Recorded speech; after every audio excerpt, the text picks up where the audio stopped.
piedra. Y 10 días después Jehová hirió a Nabal y murió. Esto da para una película, ¿eh? Luego que David oyó que Nabal había muerto, dijo: bendito sea el Señor, que juzgó la causa de mi afrenta, recibida de mano de Nabal, y ha preservado del mal a su siervo. Y Dios ha vuelto la maldad de Nabal sobre su propia cabeza. Después envió David a hablar con Abigail para tomarla por su mujer. Y los siervos de David vinieron a Abigail en Carmel y hablaron con ella diciendo: David nos ha enviado a ti para tomarte por su mujer. Y ella, tu sierva, esperad. Y ella se levantó e inclinó su rostro a tierra diciendo: he aquí tu sierva, que será una sierva para lavar los pies de los siervos de mi señor. Y levantándose luego Abigail con 5 doncellas que le servían, montó en su asno y siguió a los mensajeros de David, y fue su mujer. Bueno, hemos visto la historia. Un hombre completamente tosco, brusco. Por cierto, esto es en torno al año 1000 a.C. y sabemos que en el capítulo anterior vimos, y en otros capítulos hemos estado viendo, cómo Saúl estaba persiguiendo a David. Así que David pues estaba como un, ¿cómo se les llama? Estos que andan por ahí errante por los montes, huyendo. Todavía no era rey, no tenía el prestigio de un rey, era alguien que huía. Entonces este marido es brusco, duro, malas obras, y la mujer es guapa, inteligente, sabia, sagaz, apañada, rápida, independiente y sobre todo experta en diplomacia. La podríamos mandar con Putin a ver si, ¿verdad? Al mundo le iría mucho mejor. Luego tenemos un siervo. O sea, lo que pasa es que David había tratado muy bien a los siervos de este hombre, y este hombre era, hemos visto, muy rico, con una hacienda tremenda, y simplemente pide que le dé lo que tenga a mano, y él se lo niega. Y un siervo lo oye, y estoy segura de que lo que pasa en esta historia es lo que pasaba habitualmente en esa casa, en esa hacienda, porque va y le cuenta a la mujer a escondidas: mira lo que tu marido ha hecho, y le dice, reflexiona y ve lo que has de hacer. Debía estar acostumbrado a que esa mujer resolvía y cubría los desaguisados que hacía su marido. Por otro lado, vivían en la opulencia total. Era una mujer independiente, porque a espaldas de su marido, fijaros todo lo que preparó. O sea, la lista de lo que le da a David es tremendo. Y cocinaron ovejas y otros animales, y llevaron frutas. Tú imagínate, yo en mi piso de 80 metros cuadrados, si me pongo a guisar tanto, Rafa se enteraría de todo. O sea, esta mujer realmente era muy libre. Tenía riquezas y libertad para actuar. No me parece que debía estar con una vida muy... Tenía un marido que era un espanto, pero bueno, ella se las apañaba bien. Entonces tenemos varias características de Abigail. Era valiente, se acerca a David y se la juega. Un poco como Esther, porque ella no sabía, David, nunca se habían enfrentado con David. Ella no sabía cómo iba a reaccionar David. A mí se me ocurre que a mucha gente lo que hubiera hecho es decir: has venido, ya te tengo como rehén, ahora voy a presionar a tu marido, porque antes de matarle voy a hacer que me dé todo y que me lo traiga, te voy a coger como rehén. Se la jugó, y se la jugó con el marido, porque era un marido que la Escritura dice que era malvado, brusco, tosco, era malvado. Podría haberse enfadado con ella, ¿no? Y haberla matado él, o haberla metido en una torre y haberla encadenado, en fin, no sé. Valiente, arriesgó también por la hacienda y los intereses del marido. No solo le cubría a él, por un lado, o sea, digamos que no se sometía a las necedades de él, pero luego le cubre. Ella dice: toma el pecado como si fuese sobre mí, y así protege a Nabal, a su casa, a la hacienda y a los siervos. Esposa ejemplar, por tanto, y sabia y prudente, porque supo elegir el momento oportuno para hablarle al marido. Si os habéis dado cuenta, cuando ella llega a la casa, el marido está completamente ebrio. Sabemos lo que pasa cuando, sobre todo los hombres, que se ha dado más caso por lo menos de alcoholismo en hombres, que cuando están borrachos pegan a sus mujeres. Eso es un patrón. Entonces ella para que no se lo tomase él, a lo mejor no solo para que no la pegase a ella, sino que en un momento de estar ebrio podría haber llamado a los siervos y haberse enfrentado contra David. Supo exactamente qué hacer, cómo hacerlo, cómo llevarlo a cabo y cuándo hablar con su marido. ¿Qué? ¿Cómo? ¿Y cuándo? Sobre todo esta mujer tenía sabiduría. Y claro, a lo mejor pensamos que la sabiduría, pues claro, solo Dios se la da a aquellas personas que tienen que hacer algo tremendo, algo importante en la historia de la humanidad, en la historia del pueblo de Dios. Josué, Caleb, y en cuanto a mujeres, Abigail, Débora, Esther, Ruth, ¿verdad? Pues no.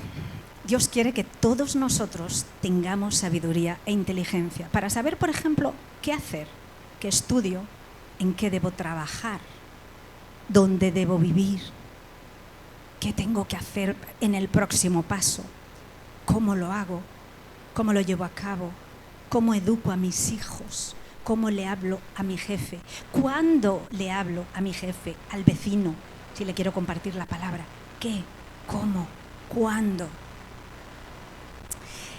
Os voy a dar unos ejemplos de cómo Dios imparte sabiduría e inteligencia, primero en las cosas prácticas, que esto fue muy práctico. En el tabernáculo, cuando Dios le dijo a Moisés cómo construir el tabernáculo, le dio muchas directrices y que eran complejas porque nunca habían hecho un edificio como ese.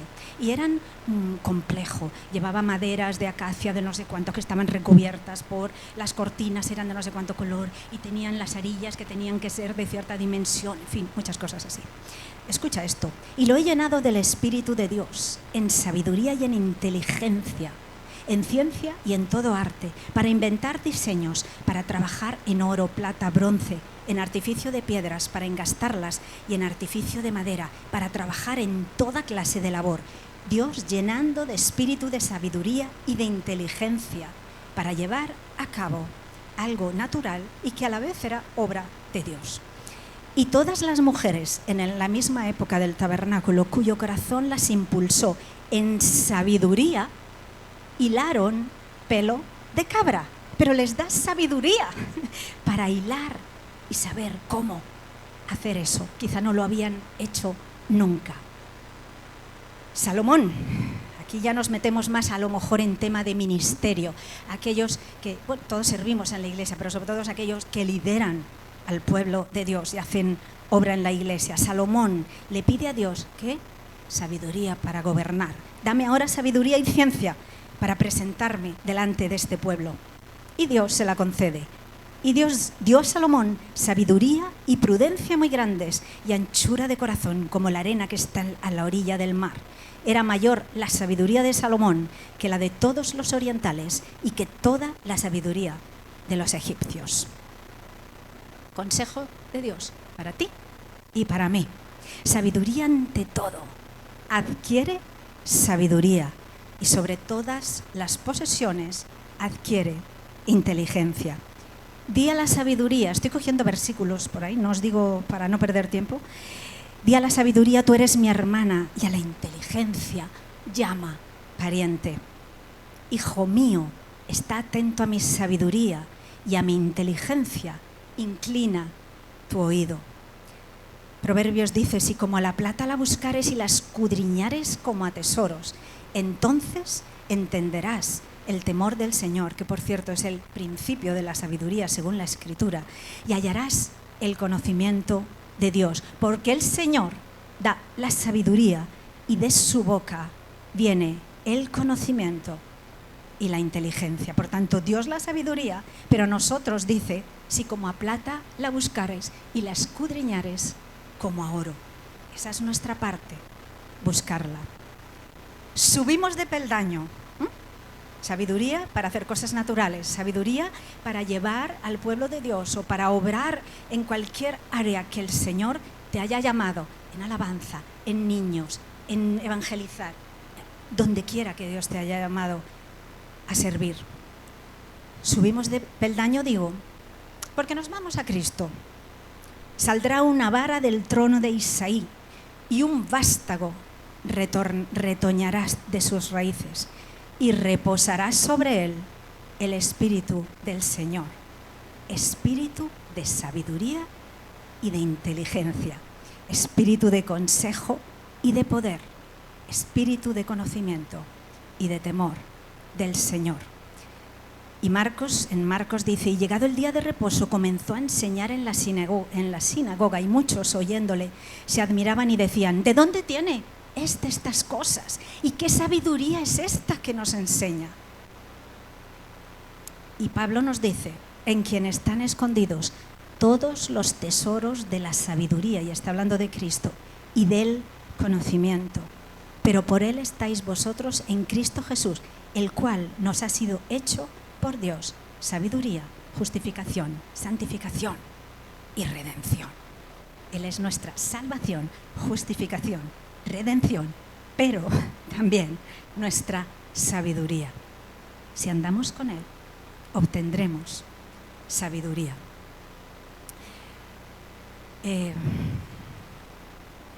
Nos podemos quedar aquí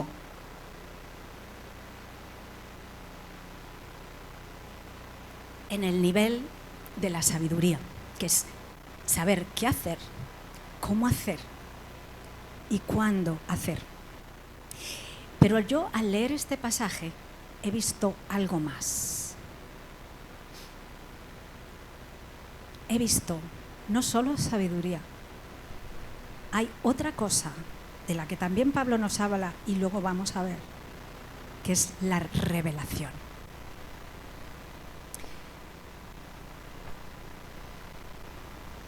La revelación, según la RAE, es la manifestación de una verdad que está secreta u oculta. Es manifestación divina. Y la Escritura dice que cosas que ojo no vio, ni oído oyó, ni han subido al corazón del hombre, son las que Dios ha preparado para los que le aman. Eso es revelación. Este buen hombre, Nabal, buen hombre es una frase dicha, Nabal y Abigail tenían el mismo conocimiento sobre David. O sea, no es que él no tenía ordenador, pero ella sí lo tenía, entonces tenía YouTube y entraba en el mundo y en La Razón y tal, entonces sabía todas las hazañas de David, pero Nabal no sabía nada. No es así. En aquellos tiempos no había periódicos, entonces todo era pues por transmisión oral. Y según la Escritura nos dice que las mujeres cantaban, Saúl mató a sus 1000 y David a sus 10.000. Seguramente que tanto Nabal como Abigail habían oído lo mismo y habían oído la historia de Goliat, de este pequeñajo que se enfrenta y destruye a Goliat con una piedra, una honda, dándole en la cabeza. Estoy segura de que el conocimiento que tenían de David era exactamente el mismo. Vamos a ver sus reacciones. Nabal dice, ¿quién es este hijo de Isaí? ¿Quién es David? ¿Y quién es el hijo de Isaí? Es un hombre cualquiera. ¿Quién es este? ¿A qué os recuerda?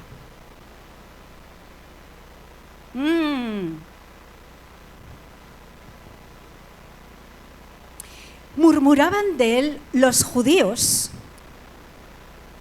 Él dijo, yo soy el pan del cielo. Y decían, ¿no es este Jesús, el hijo de José, cuyo padre y madre nosotros conocemos? ¿Quién es este Isaí? ¿Y no es este Jesús? Exactamente el mismo patrón. Porque estos en Jesús no veían más que el hijo de José. Y Nabal veía solo al hijo de Isaí. Si os acordáis, la última vez que hablé, estuvimos viendo pasajes, cómo vinculan a David con Jesús y cómo el trono de David es el trono de Jesús. Por eso el trono de David es eterno. Era como la base en la que Dios fundamenta el reino de Cristo. De hecho, Cristo es descendiente de David. Y es como un patrón, como decíamos antes, una sombra y... no me acuerdo. ¿Cómo se dice eso? Tipo y sombra, eso es, tipo y sombra. Bueno, pues aquí tenemos a una Abigail que sabe lo mismo que su mujer y dice de su marido: Jehová, o Dios, de cierto, hará casa estable. Esto lo hemos leído hace un momento, no he querido remarcarlo porque, claro, no quería contároslo después. Hará casa estable a mi Señor, por cuanto mi Señor, se está refiriendo a David, pelea las batallas de Dios, y mal no se ha hallado en ti en tus días. Aunque alguien se haya levantado para perseguirte y atentar contra tu vida, con todo la vida de mi Señor será ligada en el haz de los que viven. Y Él arrojará, Dios, la vida de tus enemigos como de en medio de la palma de una onda. Y acontecerá que cuando Dios haga con mi Señor conforme a todo el bien que ha hablado de ti y te establezca por príncipe sobre Israel. El marido dice: ¿quién es ese Isaí? Y ella ya le está viendo como rey, como príncipe. Sabe que Dios le va a establecer y le está honrando como tal. Vámonos al Nuevo Testamento. Hay una cena y llega una mujer con un frasco de alabastro de mucho valor y lo rompe y lo echa a los pies de Cristo y le enjuaga con sus cabellos, se postra, que Abigail también lo hizo, y le enjuaga los pies con sus cabellos. Y los que estaban presentes le dicen: vaya desperdicio, porque veían un hombre. Y Cristo dice: a los pobres los tendréis siempre, pero esta ha visto algo más. Esta me está ungiendo para mi sepultura. Esta ha visto que yo soy el Cristo. Y no solo eso, Simeón también. Había un bebé y la gente veía un bebé, y Simeón, sin embargo, habla. No os lo voy a leer para no perder tiempo, pero habla en cuanto a quién era el Señor, hasta tal punto que dice: y José y su madre estaban maravillados de todo lo que se decía de él. Y Cristo dice: ¿quién dicen los hombres que es el Hijo de Hombre? Ellos dijeron, unos dijeron Juan el Bautista, otros Elías y otros Jeremías o alguno de los profetas. Él les dijo: pero ¿y vosotros? ¿Quién decís que soy yo? Respondiendo Simón Pedro dijo: tú eres el Cristo, el Hijo del Dios viviente. Entonces le respondió Jesús: bienaventurado eres Simón, hijo de Jonás, porque no te lo reveló, carne ni sangre, sino mi Padre que está en los cielos. Necesitamos revelación, y diréis: bueno, ya se nos ha revelado todo, ya hemos conocido a Cristo como nuestro Salvador, pero fíjate que Pablo, en el camino a Damasco, le es revelado a Jesús. Jesús le habla con voz audible, es el momento de su llamamiento.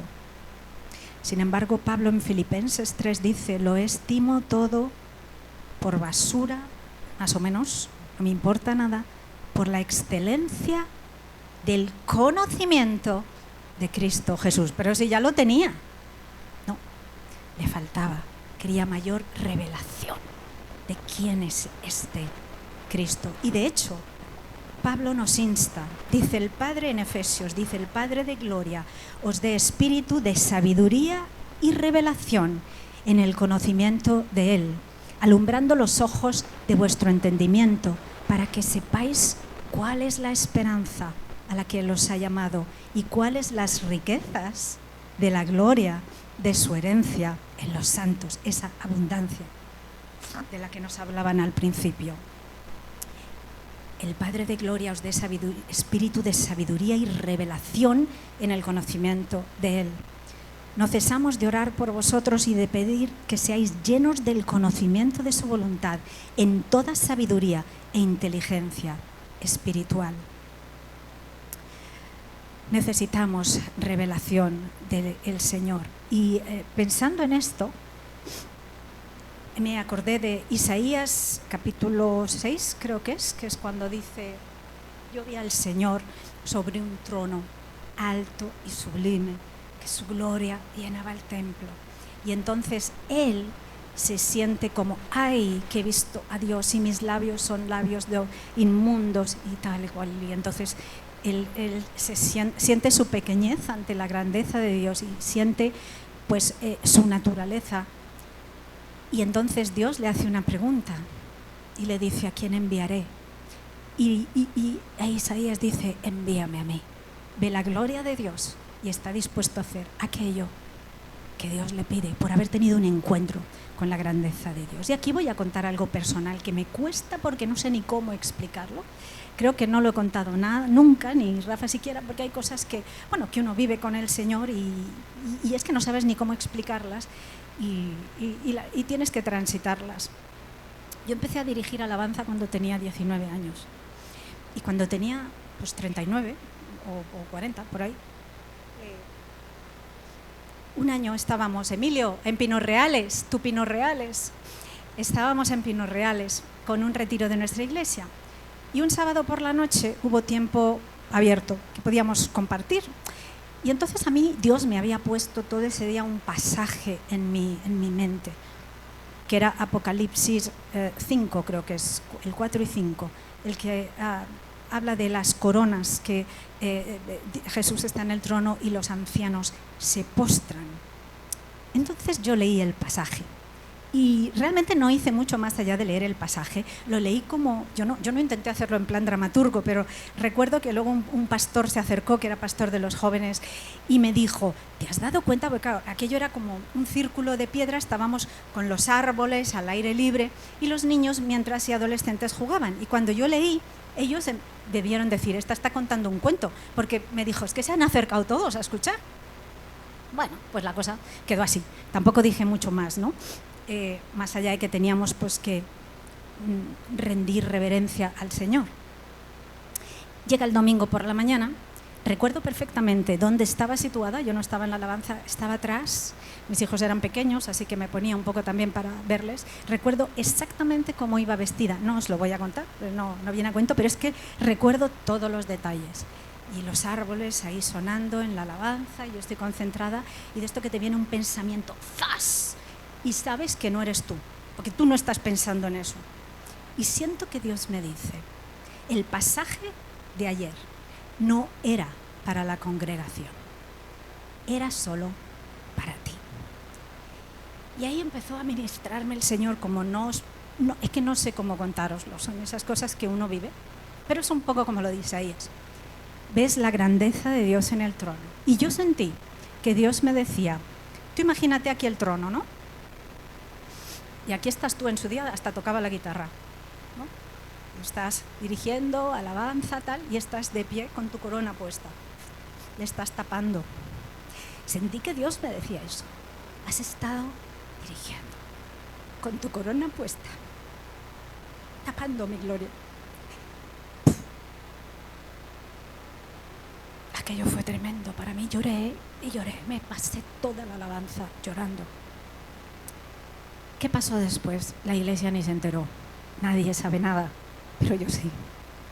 A partir de ahí, mi postura cambió. Un encuentro con la grandeza de Dios. Te hace como Isaías, que dijo, ay, mis labios inmundos. Yo dije, Señor, ¿qué he hecho? Y fue ver su grandeza. Tuve como una revelación de ese trono de Dios. De hecho, si tú ahora me dices, ¿qué quieres ser en la Escritura? Elige un pasaje en el que quieras vivir, que hubieras elegido. De niña yo elegía a Josué, de hecho me profetizaron sobre Josué. Me apasionaba Josué. Y ahora yo digo, no, quiero estar ahí, a los pies, tumbada, tirada en el suelo, oyéndole respirar. Esas son las revelaciones que necesitamos. Necesitamos encuentros con la grandeza de Cristo. Necesitamos, es cierto que hemos visto la cruz y su sacrificio, pero necesitamos revelación de quién es Él. Dice Pablo, ojalá oro para que entendáis cuál es la anchura, la largura, la profundidad del amor de Cristo, para que seáis llenos de la plenitud de Dios. Debemos buscar eso, como dice la Escritura, y escudriñarlo. Y termino con esto. ¿Cómo termina esta historia? Es que me ha parecido una analogía maravillosa. Hemos visto cómo empieza, la sabiduría de ella, cómo ella tiene una revelación de quién es este hijo de Isaí. No, que va a ser el rey. Y entonces Dios hace que Nabal fallezca y ella es trasladada de la casa de un tirano a la casa de un rey. Deja de ser la esposa de un hombre tosco, brusco y de malas obras, según dice exactamente la Escritura, a ser la esposa del rey David, el rey más grande de Israel, predecesor en cuanto a reinado de Cristo. Y nosotros, su iglesia, hemos sido sacados de las tinieblas, del reino de las tinieblas, y Dios nos ha metido en el reino de luz, en el reino de Dios, en su casa, y ahora habitamos en su casa. Pero es que esto incluso subirá de nivel. La Escritura dice que somos la esposa de Cristo y es verdad que ya lo somos, pero ¿sabes cómo termina la historia, no? ¿Sabes? El Apocalipsis, con las bodas del Cordero. Abigail reconoce al rey y pasa a ser su esposa, a vivir con él y disfrutar de las bendiciones que había en la casa del rey. Y de igual manera tú y yo. Y cuanto más reconozcamos esa grandeza de nuestro Señor, es como si podemos disfrutar más, como si nos adentramos más a las partes más íntimas de ese palacio, de esas riquezas, de esa abundancia de la que hablabais, de no vivir escasamente, sino vivir conforme a la plenitud de Dios. Así que si os parece, ¿por qué no nos ponemos de pie y oramos?